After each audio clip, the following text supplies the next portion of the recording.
ça dure toujours que pour un temps. Sache que pendant ce temps, le soleil brille au-delà de la prière et la piété. La prière et la piété. Pourquoi prière et piété? Y a-t-il un rapport? Nous allons, par la grâce du Seigneur Jésus-Christ, comprendre cela. Nous allons aussi définir qu'est-ce que la piété. On en parlera. Que vaut l'un sans l'autre? Que vaut la prière sans la piété? On va aussi comprendre cela. Ou la piété sans la prière. Et tout ça, c'est très important.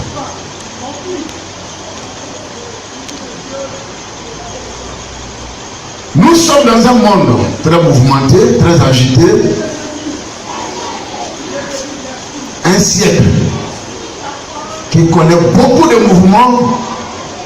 Mais dans ce monde qui connaît beaucoup de mouvements, il manque à l'église la vie de prière personnelle. La vie de prière personnelle et son implication évidente sur la vie de prière collective. Aujourd'hui, l'église a un problème. L'église a un problème, la prière personnelle. C'est difficile pour les uns et les autres, pour les enfants de Dieu, d'avoir une vie de prière personnelle. Et aussi de façon collective, c'est aussi problème. Alors, la négligence de la prière qui caractérise l'église est à la fois surprenante et décourageante. Qu'est-ce que je veux dire? Elle surprend parce qu'elle ne s'accorde pas avec la Bible qui dépeint ce que la vie chrétienne doit être. C'est-à-dire qu'il y a une différence entre ce que la Bible dit d'un chrétien et ce que nous sommes aujourd'hui en tant que chrétiens. Il y a une grande différence. Les chrétiens d'aujourd'hui n'est pas le chrétien de la Bible. Il y a une différence entre les chrétiens d'aujourd'hui et les chrétiens de la Bible. Le chrétien de la Bible révèle, il est différent du chrétien d'aujourd'hui. Les chrétiens de la Bible, ce sont des chrétiens qui s'épanouissent, qui ont la joie, qui ont la bénédiction, qui reçoivent tout, qui marchent dans la volonté du Seigneur. Et elle aussi découvre parce qu'elle coexiste fréquemment avec un grand déploiement d'activités chrétiennes qui sont frivoles, superficielles. Donc, elle est décourageante aujourd'hui. Vous êtes d'accord avec moi que les programmes ne font pas défaut aujourd'hui à la Côte d'Ivoire, les programmes d'évangélisation, les grands programmes qui drainent du monde, ces programmes se répètent chaque jour. Même dans notre quartier de Koumassi, il y a des grands programmes que nous suivons à distance. Vous voyez, depuis Inch'Allah, c'est ça, Inch'Allah. Inch'Allah. C'est là. Oui, nous avons tous ces bruits qui couvrent le quartier et les églises qui ont envahi les quartiers avec des programmes locaux, des programmes en plein air. Il y en a, les programmes, il y en a. Mais ces programmes-là, ces différents programmes-là, combien d'âmes nous sortons de là? Voyez, combien d'âmes nous gagnons? Ce sont des programmes qui ne sont pas fructueux. C'est comme si il n'y en a été. C'est superficiel. C'est superficiel. Les païens aujourd'hui sont imperturbables. Et les chrétiens que nous arrivions à gagner année après année, nous pouvons les compter du bout des doigts. Cependant, plusieurs meurent sans connaître Christ. sont en train de croupir sur la malédiction. Dans les hôpitaux, les sorciers travaillent. Les mystiques travaillent. Et l'église croise les bras. L'église croit qu'elle travaille. Mais allons-y au bilan. Vous allez comprendre que l'église croise les bras. Peut-être que nous allons donner des raisons pour lesquelles aujourd'hui la conversion est difficile. Mais la Bible dit qu'avec le Seigneur Jésus-Christ, rien ne lui est impossible. Jésus est venu pour sauver et personne ne peut l'empêcher de sauver les âmes. Et Jésus vient sauver à travers son église. L'église c'est toi, l'église c'est moi. C'est pourquoi cette semaine que nous allons voir, c'est un impératif. Chaque chrétien doit venir avec une âme. On a été établi pour ça. Dieu nous a affranchis pour ça. Jésus-Christ est parti à la croix mourir pour ça. Et si toi tu as eu la grâce d'être aussi chrétien aujourd'hui, c'est pour ça que tu es chrétien. Pour sauver les âmes. Quand on a des programmes aujourd'hui, souvent c'est l'édification entre nous. C'est bon. Il faut s'édifier. C'est pas mauvais. Mais il faut aller au-delà. Il faut sortir. Et quand nous serons en train de faire ce travail, alors Dieu va ouvrir les cieux pour nous bénir abondamment au nom de Jésus-Christ. Donc, qu'est-ce qui fait cela? Pourquoi tout cela? Nous allons parler de la piété. La piété est un état d'esprit. La piété est un état d'esprit. C'est l'état d'esprit de quelqu'un qui aime vraiment le Seigneur et lui est entièrement consacré. Je n'ai pas dit que c'est l'état d'esprit de quelqu'un qui aime le Seigneur. Mais je dis qu'il aime vraiment le Seigneur. Vraiment le Seigneur. La manière. Si je demande à chacun de nous, mais qui aime le Seigneur, on sera tous en train de lever les mains. Mais la manière est très importante. Celui qui aime vraiment le Seigneur et lui est entièrement consacré. Vous savez, Jésus, dans Jean 3,16, nous connaissons tous ce fameux verset qui dit car Dieu a tant aimé le monde qu'il a donné la décennie afin que quiconque. Bon, on va enlever un mot de cette phrase-là, de ce verset-là. On va enlever tellement. Et puis on fait quoi? Car Dieu a aimé le monde. Est-ce que c'est le même sens? Est-ce que c'est le même sens? Non. La manière, est-ce que c'est la même manière? Non. Donc, de même que Jésus n'a pas, c'est pas condamné de nous aimer simplement, mais la Bible nous dit qu'il nous a tellement aimés. C'est-à-dire que c'est un amour profond. On ne peut le sonder cet amour-là. Nous aussi, nous ne nous contentons pas d'aimer seulement Jésus-Christ, mais aimons aussi vraiment le Seigneur Jésus-Christ. Je crois que le régisseur, le mot vraiment, je crois que c'est un adverbe, hein? C'est ça, non? Adverbe de manière. Voilà. Donc la manière, elle est importante. Est-ce que nous aimons vraiment le Seigneur?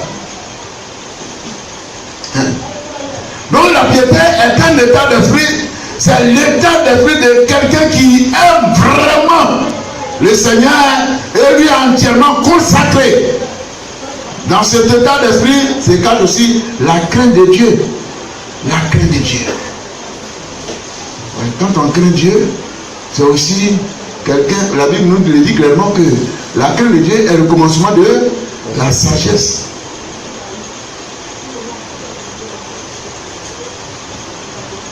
Je vous invite à lire un verset dans le livre de Néhémie 5, verset 9.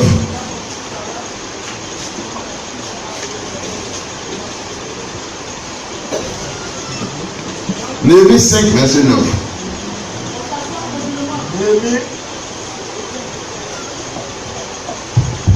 Néhémie chapitre 5, le verset 9. Puis je dis, ce que vous faites n'est pas bien. Ne devriez-vous pas marcher dans la crainte de notre Dieu pour n'être pas insultés par les nations nos ennemis? Merci. Il y a eu un désordre qui s'est installé en Israël, où les riches prêtaient de l'argent aux pauvres avec intérêt.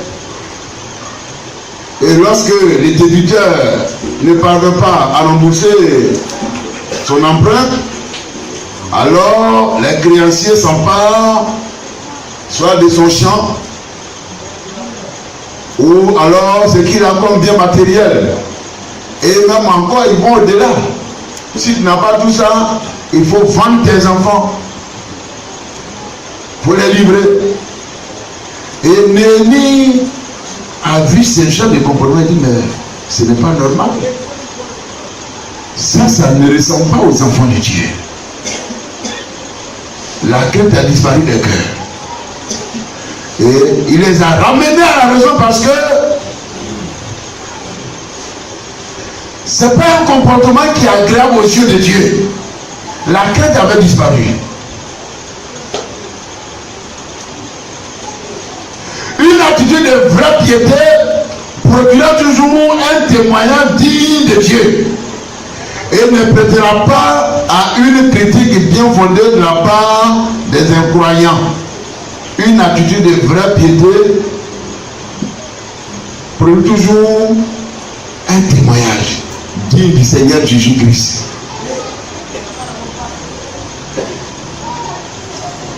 Je vous invite encore à lire un deuxième passage dans le livre de 2 Corinthiens 7, verset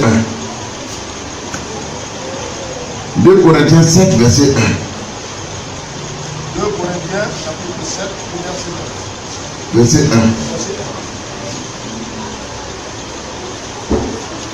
1. Ayons donc de telles promesses, bien-aimés, purifions-nous de toute souillure de la chair et de l'esprit, en achevant notre sanctification dans la crainte de Dieu. En achevant notre sanctification dans la crainte de Dieu.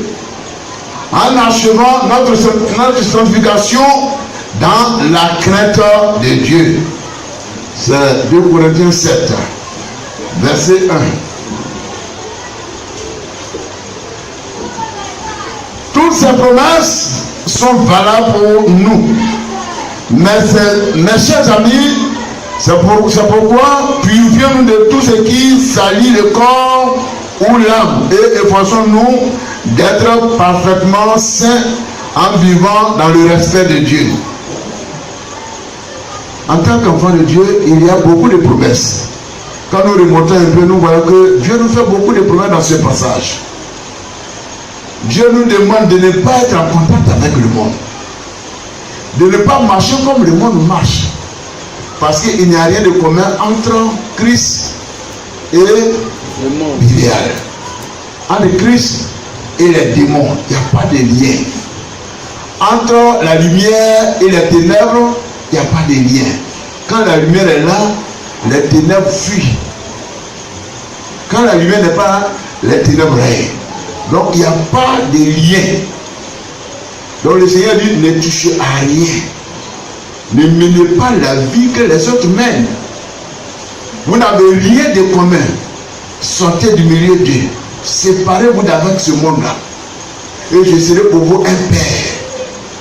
Je serai pour vous un père. Vous serez pour moi des fils et des filles. Ce sont des promesses. À condition que nous sortons de ce monde. À condition que nous nous libérons de tout ce qui n'est pas la gloire de Dieu. Tout ce qui salit notre vie, notre corps, notre esprit, notre âme. Si nous sortons de ce milieu, nous aurons pour Père le Seigneur Jésus-Christ, Dieu. Et si Dieu est notre Père, nous avons toutes les grâces du monde entier. Nous avons toutes les bénédictions qu'il faut à un homme. Le Seigneur que nous servons, c'est c'est pas nous qui sommes en train de le faire pour la première fois. Il y a des personnes qui nous ont précédés et qui ont vu la gloire de Dieu dans leur vie, qui ont vu la puissance de Dieu dans leur vie. Et ce Dieu que nous lisons dans la Bible est un Dieu assez puissant, très puissant. Il a fait des choses extraordinaires. Alors, je suis en train de vous dire qu'on ne peut pas marcher avec lui et puis être inquiet. On ne peut pas marcher avec lui et puis être sous la malédiction. Où les démons vont continuer de régner sur nous. Bien au contraire, quand on marche avec ce Dieu, c'est nous qui régnons sur les démons. Parce qu'on est fait pour régner, pour dominer. On est fait pour régner, pour dominer sur les démons. Et le Seigneur disait cela, voyez, à l'église, il dit, séparez-vous. Aujourd'hui, ce qui fait le problème, c'est le péché dans la vie de l'homme. C'est le péché. Sinon, Dieu n'a pas changé. Il est ce Dieu qui a fait des grandes choses hier. Il est ce Dieu qui a ressuscité les cadavres. Il est ce Dieu qui a donné de l'espoir à des hommes qui n'avaient plus d'espoir. Qui n'avaient plus d'espoir et qui étaient vraiment dans une position pas du tout possible. Mais Dieu a fait des grandes choses dans la vie de tous ceux-là. Ce Dieu, il est aujourd'hui lui-même. Et il nous demande alors de nous séparer d'avec le monde, d'avec le diable, d'avec tout ce qui n'est pas alors à la gloire du Seigneur Jésus-Christ.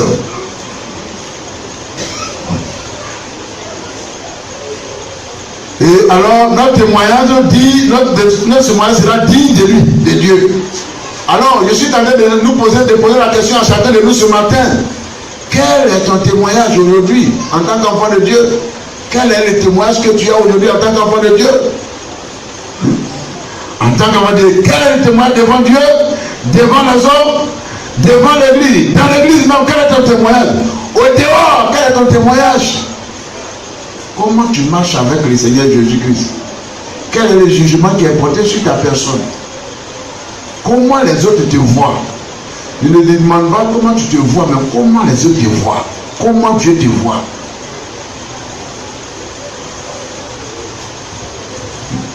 Comment Dieu voit son église aujourd'hui? Quel est le témoignage de l'église du Christ aujourd'hui? Comment elle marche dans ce monde? Dans ce monde où l'ennemi est en train de détruire, où les ténèbres sont descendues, où les sorciers sont en train de régner, où les puissants sont en train de prendre du terrain, gagner du terrain. Quel est le témoignage du corps de Christ qui est l'église? Comment elle marche? Regardez dans Acte 22. Acte 22, verset 12.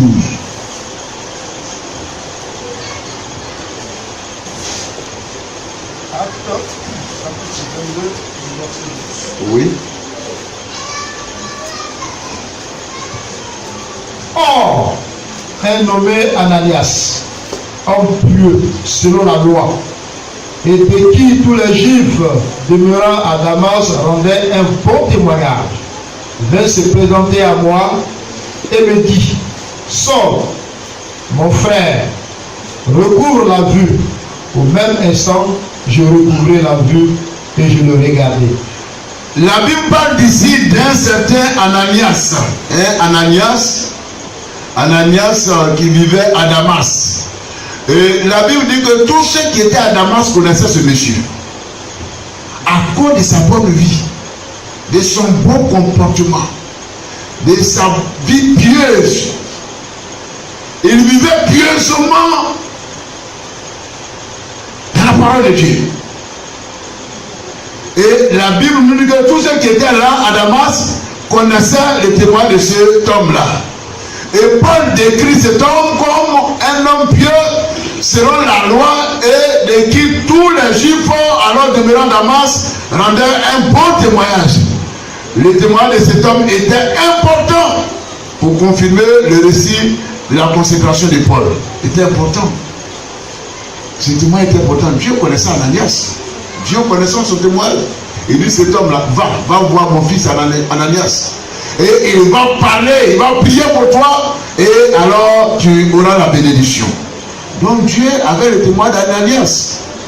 C'est un homme bon, un homme agréable aux yeux de Dieu, un homme que les hommes aussi, tous les hommes appréciaient. Son témoignage aurait même du poids aux yeux des auditeurs, hostiles même de Paul. Ceux qui n'ont pas Christ savent qu'Ananias était un bon homme, un bon type, un bon serviteur de Dieu. Dans le même livre des Actes des Apôtres, même les païens étaient aussi saisis par la crainte de Dieu en voyant la piété des croyants et des miracles qui accompagnaient la prédication de la parole de Dieu. Les païens à l'époque, c'est eux qui ont dit que les disciples de Jésus-Christ sont des chrétiens. Sinon au départ c'était des disciples. Mais ils ont observé la vie de ces hommes, de ces femmes.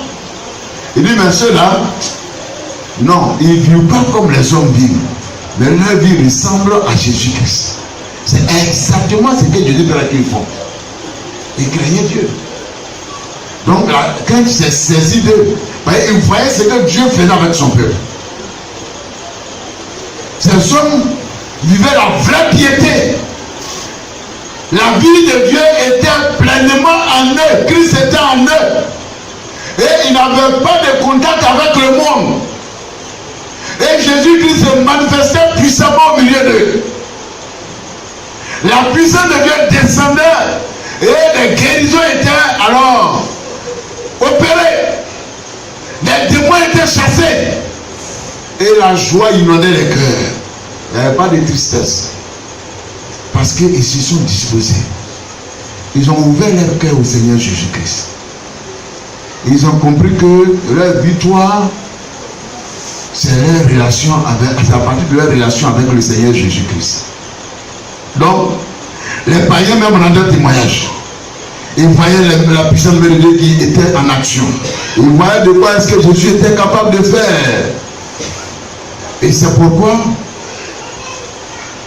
en tant que chrétien, il est important, très important pour nous. On a précédé ce moment-là par le moment de repentance. Changement total. Sortir de ce monde, rien à voir, ne pas avoir de contact avec ce monde. Parce que c'est là que se situent tous les problèmes des chrétiens aujourd'hui. Quand un démon arrive à dominer un enfant de Dieu, à l'influencer, à l'empêcher de se réjouir, c'est parce qu'il y a un péché, quelque chose qui ne va pas dans la vie de cet enfant de Dieu. Mais si on a fini avec ce monde, si on est sorti de ce monde, si on s'est libéré de ce monde, rien ne pourra nous résister. Jésus fait des choses excellentes. Il n'a pas changé. Tant qu'on n'a pas compris qu'il faut laisser Satan, Satan ne nous laissera pas. Quand on n'a pas compris qu'il faut tourner le dos au monde, le monde ne nous laissera pas. Et si nous voulons que Dieu alors fasse de grandes choses au milieu de nous, il faut alors se libérer. Il faut vraiment aimer le Seigneur Jésus-Christ. Et il faut se consacrer entièrement à lui. Pas à moitié. Pas à moitié. Il faut se donner totalement. Totalement. On avait Christ et on a la main dans le monde. On a le corps avec lui et puis un pied dans le monde. Et puis on a encore des relations, voyez, avec le diable. Ce n'est pas une consécration. Ce n'est pas une vie de piété. Ce n'est pas une vie de sanctification. Ce n'est pas aussi la crainte de Dieu. Il faut partir de là. Or, la piété nous maintient dans la crainte de Dieu. Quelqu'un qui est pieux, il craint Dieu. Il n'est pas prêt à s'essuyer. Il n'est pas prêt à faire ce que l'ennemi et ce que le Seigneur condamne. Il n'est pas prêt à obéir à ce monde. Mais il est prêt à se débarrasser, voyez, de tout ce qui n'est pas la gloire du Dieu vivant. Donc la piété nous maintient dans la crainte de Dieu, dans le merveillement de Dieu, dans le sérieux vis-à-vis de Dieu. Quand on craint Dieu, on est sérieux avec le Seigneur. Quand on est pieux, on est sérieux avec le Seigneur, on quitte le monde, on se débarrasse et on se donne entièrement, totalement au Seigneur Jésus-Christ. La piété est un état de hypocrisie. Quand on est pieux, on n'est plus hypocrite. C'est-à-dire que tout ça c'est le monde, la légèreté, on finit avec ça. On est consacré. Quand on est consacré, on devient des sacrés. C'est-à-dire que tout ce qui touche à Dieu est sacré. On est devenu des enfants de Dieu. On n'est plus des enfants du monde. Notre langage change. Notre manière de regarder change. Notre attitude de chaque jour change. Nos habitudes changent. Tout change. Et nous devenons une nouvelle créature. Parce que tout est fini. Tout ce qui est ancienne vie n'existe plus. Cette vie passée qui donnait pouvoir à Satan de nous maltraiter, on a fini avec cette vie-là. Et désormais, alors on rentre dans le sérieux avec le Seigneur Jésus-Christ.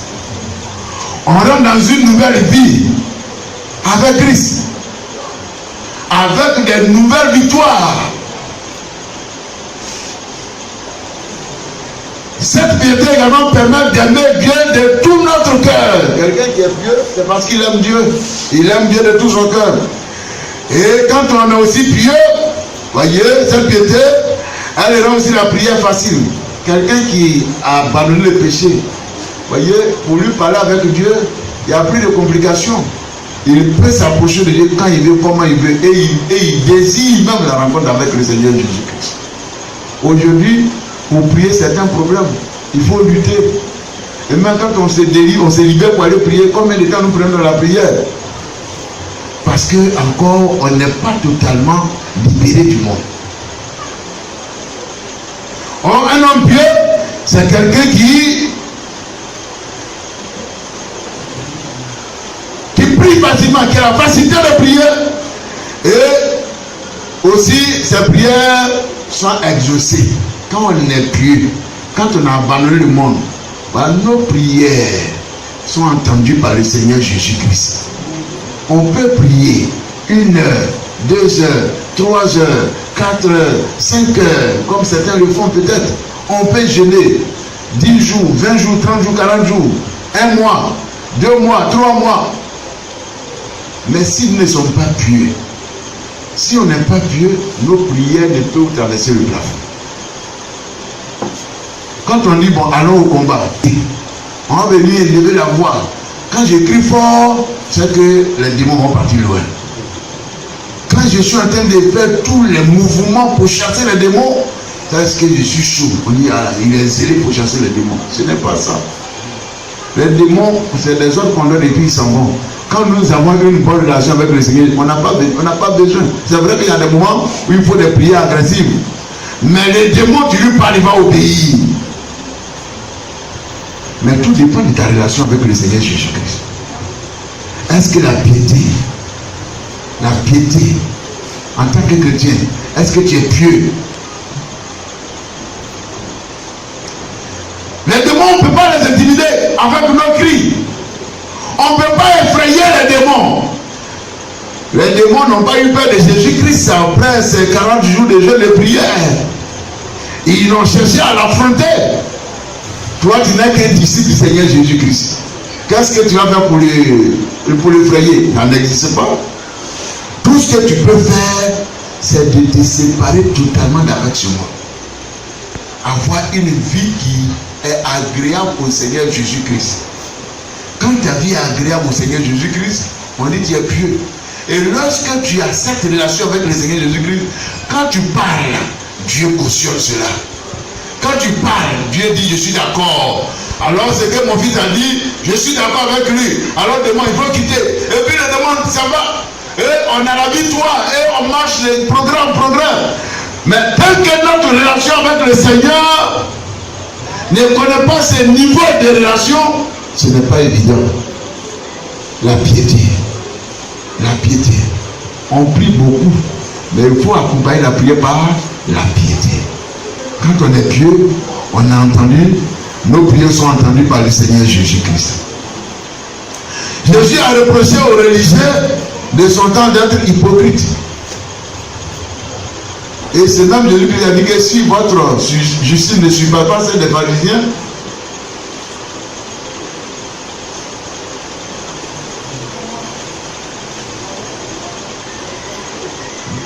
si elle ne suit pas celle des pharisiens, vous ne pouvez pas entrer au ciel. Vous ne pouvez pas être aussi enfant de Dieu. Vous ne pouvez pas aussi être aussi de mon royaume. Nous sommes appelés à abandonner le monde, à nous débarrasser de ce monde pour une nouvelle vie en Jésus-Christ. Parce qu'il y a des promesses qui sont liées à ça. La position que tu as aujourd'hui, ce n'est pas la position que Dieu veut. La position que tu as aujourd'hui, Jésus n'est pas d'accord avec ça. Dieu veut que tu sois mieux que ce que tu es maintenant. Dieu t'a appelé pour te faire du bien. Dieu t'a appelé pour t'élever, pour que tu émerges, pour que tu remportes des victoires, pour que ta malédiction soit transformée en bénédiction, pour que tout change dans ta vie. Dieu t'a appelé pour te faire du bien. Mais tu crois que la position, ce n'est pas ce que Dieu attend. Il veut que tu excelles, il veut encore t'élever, mais il est fidèle à sa parole. Quand ce qu'il a dit, tu ne respectes pas cela, il ne peut pas agir, il ne peut pas passer outre, il ne peut pas outrepasser sa parole. Il est dans sa parole. Et nous-mêmes obéit à sa propre parole. Et si nous obéissons à cette parole également, elle va aussi s'accomplir en nous. Comme elle s'est accomplie aussi dans plusieurs vies, comme on a vu les témoignages de ceux qui nous ont précédés dans la Bible. On a vu combien de fois Dieu les a utilisés, combien de fois Dieu leur a fait beaucoup de bien. Combien de fois alors ils ont trouvé la joie de marcher avec le Seigneur Jésus-Christ. Dieu a élevé plusieurs. Dieu a confondu les forces du mal.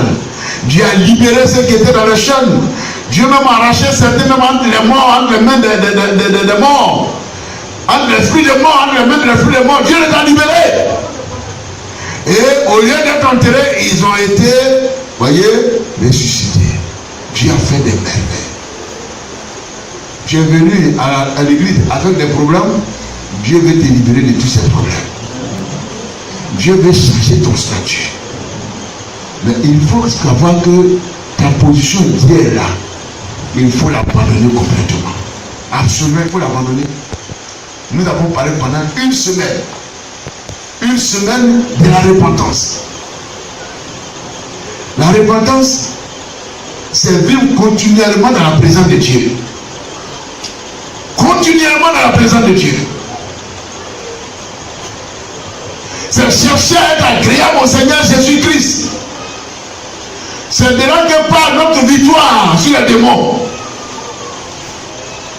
C'est la racine. C'est le commencement de la marche chrétienne. Il n'y a pas de vie chrétienne sans repentance. C'est abandon du péché. C'est une vie de piété.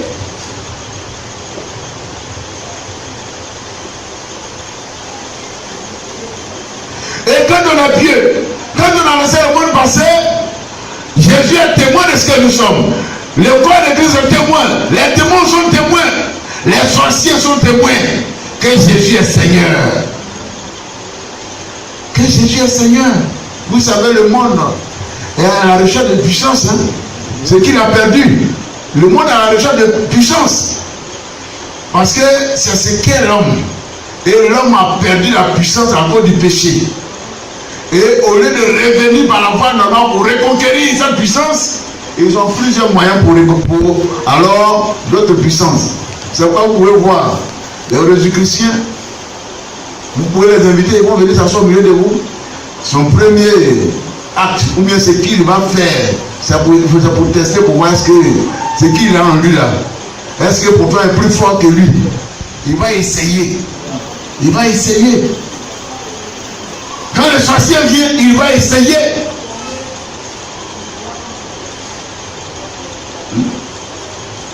Un sorcier que j'ai reçu un jour, il est pasteur dans ton église, il y a les chrétiens, mais il y a plusieurs qui sont païens.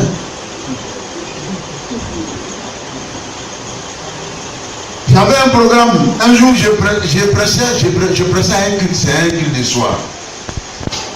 Et puis, Il y avait un jeune homme, un invité ce jour-là. Et il était venu, était assis devant comme mon frère Zambi assis. Et on était assis pendant que on était en louange, on était en train de louer. Et il était là, il dansait. Mais ce soir-là, on n'a pas reconnu le groupe musical. Tout était dérangé. Mais qu'est-ce qui se passe? Vous n'avez jamais chanté? Tout est bâclé. La corde vocale était dérangée. Entre la corde et la voix, c'est pas comment ça s'est passé. Et les pianistes, et les bassistes, et le batteur. Je suis en train de vous dire quelque chose derrière. Tout était mélangé. On n'a rien compris. Je suis monté à la chaire, je manifestais un peu mon mécontentement, et puis je commençais avec la parole.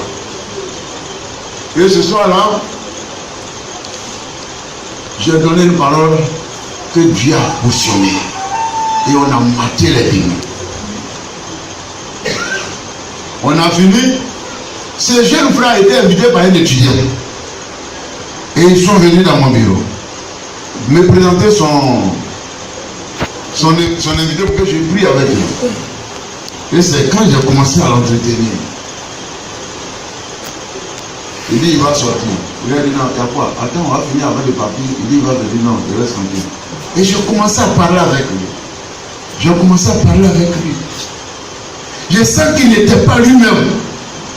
Je dis bon, on va prier. Mais quand j'avais un Jésus-Christ en façon que je ne les sache. Un grand Jésus-Christ. Et il dit qu'il est au 18e degré.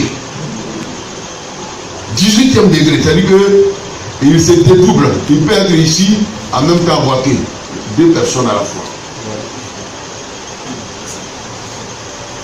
Et il a dit, mais pasteur, quand j'ai commencé à prier, maintenant, les démons ont commencé à faire bouger le bureau, ils ont commencé à suivre mon bureau. Mais celui qui est venu avec lui, il ne peut rien. Lui-même là, il est étonné, il est paniqué. Et j'ai combattu avec lui. Malheureusement, il n'est pas gros. Il n'est pas gros. Mais on a livré une bataille terrible ce soir-là.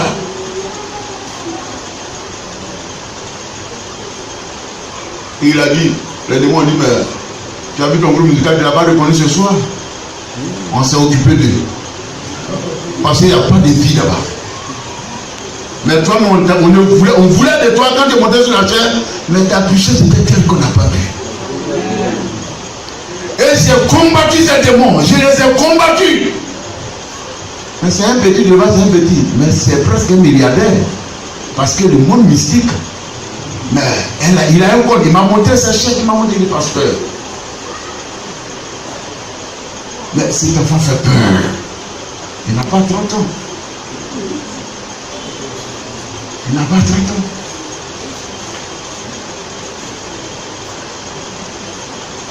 Pour vous dire, les hommes que vous voyez, ils sont à la recherche de puissance. Quand ils viennent qu'ils sont plus forts que vous, ils vont chercher quoi dans votre église? Qu'est-ce qu'ils vont chercher? Ils s'en vont. Quand ils viennent qu'ils ne voient rien en face, ils s'en vont. Mais quand la piété est là, la crainte de Dieu est là, et que le Saint-Esprit en mouvement, les démons capitulent. Les Jésus-Chrétiens mettent leurs 2 pieds à terre pour dire non, Jésus est Seigneur. Amen. Il faut qu'on comprenne cela. Et ce jeune homme, il a été chassé, il est revenu une deuxième fois. Il dit, mais pasteur, j'ai vu la puissance de Dieu. Mais il est difficile de sortir. J'ai dit, il faut sortir. Il dit, si je sors, je suis en danger. Si je sors, je perds tout mon pouvoir, je perds ce compte que j'ai actuellement, là, les millions, là, je les perds. Il dit, mais que sert-il à un homme de gagner tout le monde et son âme va en enfer? Il faut le quitter là-bas, tu vas en enfer. Et je l'ai invité une fois chez moi. Il dit, viens. Il vient chez moi, il ne connaît pas chez moi. On est arrivé à environ une trentaine de mètres de ma maison. Je l'ai vu, il s'est arrêté. Je lui dis alors, il dit, je ne vais plus. Il dit, à quoi? Il dit, tu vois la maison qui est au milieu là. La clôture que tu vois là, c'est de la flamme qui est là. Je ne peux pas. Je dis, allons-y, tu vas avec moi. La clôture dont tu vois, c'est moi ma clôture. Un homme, il ne va pas presser chez lui devant le Seigneur Jésus-Christ. Il va le faire. Il va le faire. Voyez, il a vu la puissance de Dieu. Un enfant de Dieu, ce n'est pas n'importe qui. Ananias était connu à Damas en tant qu'un homme pieux. Et donc on te connaît en tant que qui ce matin? En tant que qui on te connaît ce matin? Un impudique? Un sorcier? Il faut changer de position. Il faut changer de position. Il faut changer de position.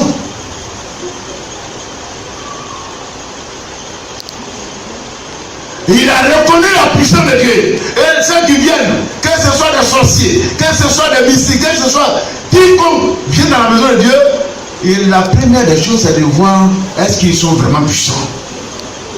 Et quand ils voient qu'il n'y a rien de bon, on dit mais ils sont venus nombreux, mais les invités ils viennent, ils ne restent pas.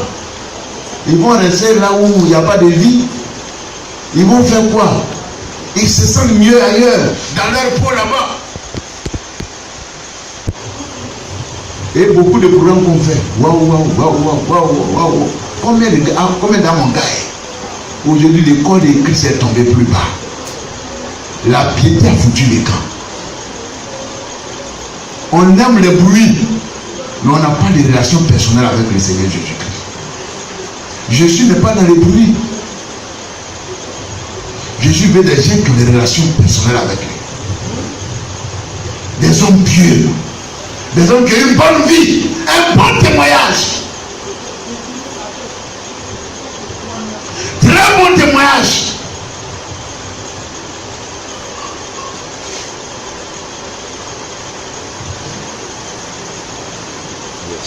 Ecclésiaste a dit quoi? Une bonne réputation. Hein? Vaut mieux. Il n'y a pas quelqu'un qui répond?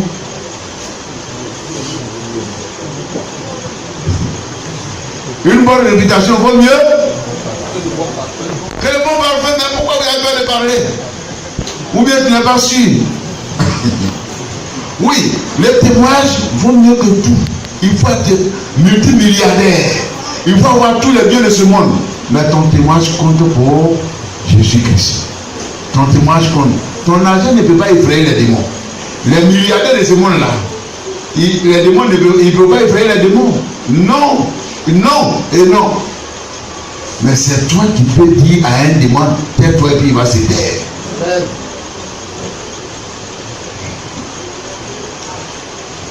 C'est pourquoi il faut qu'on comprenne que notre relation avec Dieu est très importante. Sans cette crainte, la prière de Dieu vit une coquille vide. Des paroles en l'air qui ne peuvent pas traverser les plafonds. Voyez, aujourd'hui l'église se conforme au monde. Elle est trop pressée, elle n'a pas le temps de parler avec le Seigneur. Elle est trop pressée, trop affairée, trop agitée, de sorte qu'on chante sans chanter avec son cœur et son esprit. Aujourd'hui, tous nos groupes musicaux, ils chantent. Hier, à l'époque, quand nous on venait à l'église, Baptiste et Vraie Mission, quand le groupe musical presque en train de faire sa présentation, les démons ne peuvent pas rester dans les rangées. C'est la débandade.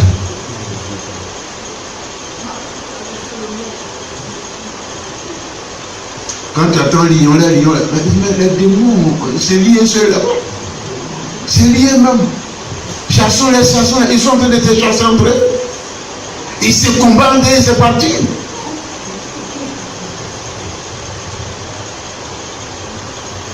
Prier sans prier avec son cœur et son esprit. Souvent on parle, mais ça n'a rien à voir avec ce qui vient de notre cœur. Il faut prier parce qu'il faut prier. Il y a aussi, faut aussi la musique sans aucune véritable louange. Et là, les cantiques que nous écoutons aujourd'hui dans le monde, dans le chrétien, les cantiques chrétiens. Bon, si ce n'est pas les anciens cantiques là, aujourd'hui, quand tu écoutes un cantique, tu n'es plus édifié. Tu n'es plus édifié. Et souvent, même on fréquente l'église par habitude. On va parce qu'on en a l'habitude de partir. On ne sait pas pourquoi on va à l'église. On ne sait pas. On ne sait pas.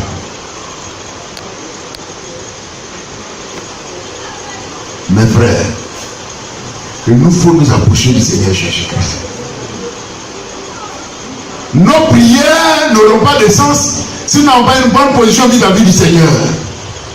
Nos prières ne peuvent pas être exaucées si notre vie ne reflète pas la gloire de Dieu. Le fait d'appartenir à une église ne dérange pas un démon.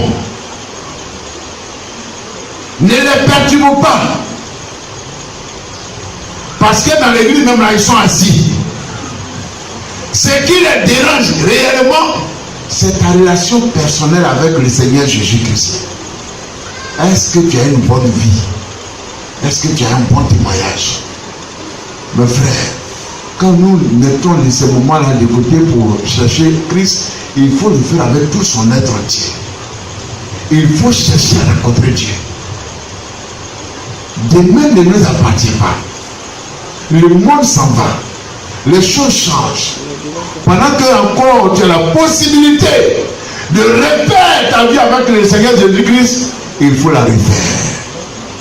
Il faut la refaire avant qu'elle ne soit trop tard. Tu peux te coucher et puis ne plus te réveiller. Rester dans ton sommeil et puis tu ne reviens pas. Mais dans quel état tu partiras? On a entendu plusieurs des témoignages des frères, des sœurs qui dorment et ne se réveillent pas aujourd'hui. Malheureusement, on dit que sorcier a tué chrétien. Mais quand j'entends ça, j'ai des douleurs au cœur. Des frères qui vont se coucher, ils ne se réveillent pas. Des sœurs qui vont se coucher, ils ne se réveillent pas. Mais tu vas te coucher. Tu ne te réveilles pas, tu es parti. Comment tu es parti? Comment tu vas? Dans quel état d'esprit tu es parti? Il faut chercher une bonne relation avec ton Père, la vie, la piété, la piété. Vous savez, un homme pieux peut prier une heure de temps, Dieu va répondre à toutes ses demandes. Il s'en va. Un homme qui a un pied dedans, un pied dehors, va prendre 5 heures de temps, Dieu ne peut pas écouter sa prière. Ce qui fait la différence, c'est cette relation, c'est cette vie de piété. Abandonner le monde, mes frères. Dieu nous a confié une grande mission. Il a eu confiance en toi. C'est une mission qu'il t'a confiée. Il m'a confié. Dégageons-nous de toute contrainte, de toute souillure, ce qui peut nous salir pour nous mettre au service du Seigneur Jésus-Christ. Nous sommes appelés à faire la volonté du Seigneur Jésus-Christ. Mes amis, mes frères, mes bien-aimés, de la même manière dont Jésus nous a tellement aimés, Dieu aussi veut qu'on l'aime aussi vraiment. Tellement aussi, aimons Dieu, aimons Jésus-Christ. Quand on aime Jésus-Christ, on les craint. Quand on craint Dieu, on ne se sépare du péché. Quand on ne se sépare du péché, Dieu nous écoute. On devient fils de Dieu, on devient fille de Dieu, et Dieu devient pour nous un père, il devient pour nous un fils. Ce moment a été décrété pour que tu te rapproches davantage du Seigneur, pas pendant ce moment, mais le reste de ta vie. C'est-à-dire que chaque fois, il faut comprendre que tu dois abandonner la vie qui n'est pas la gloire du Dieu vivant. Les sorciers, nous les côtoyons. Tu peux même manger avec un sorcier, tu ne sais pas où il peut t'envoûter.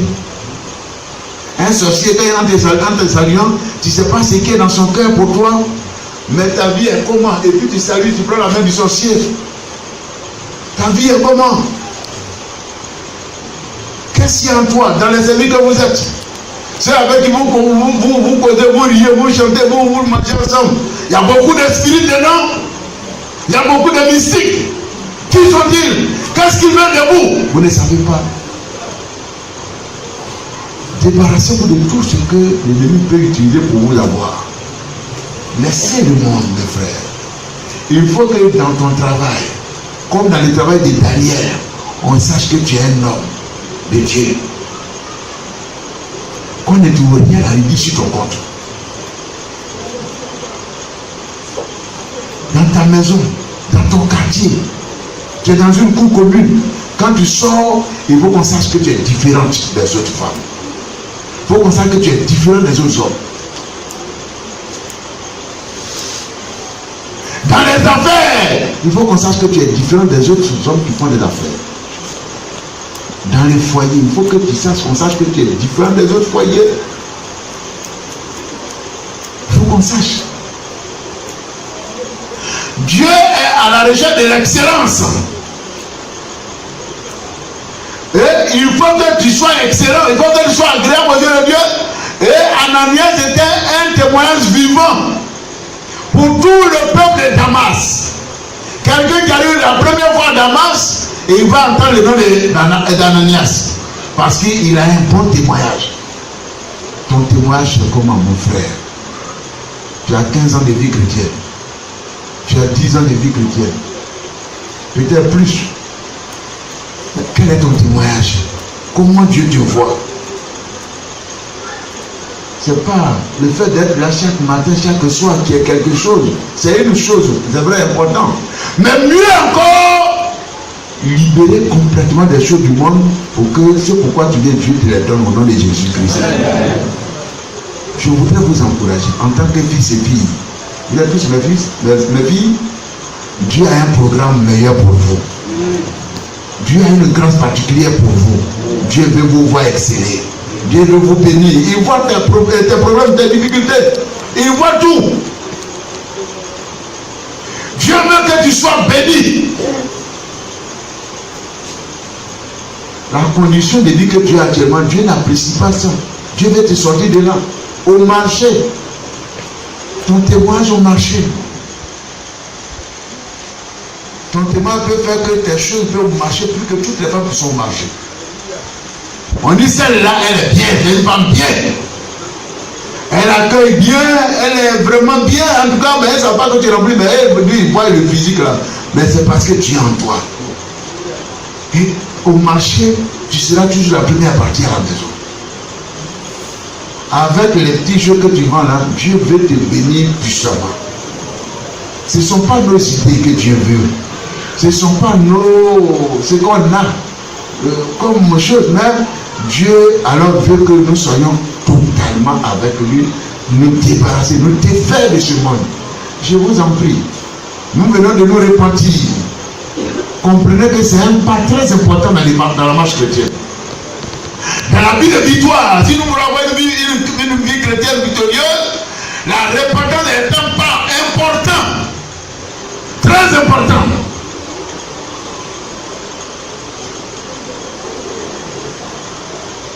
Je te demande pardon.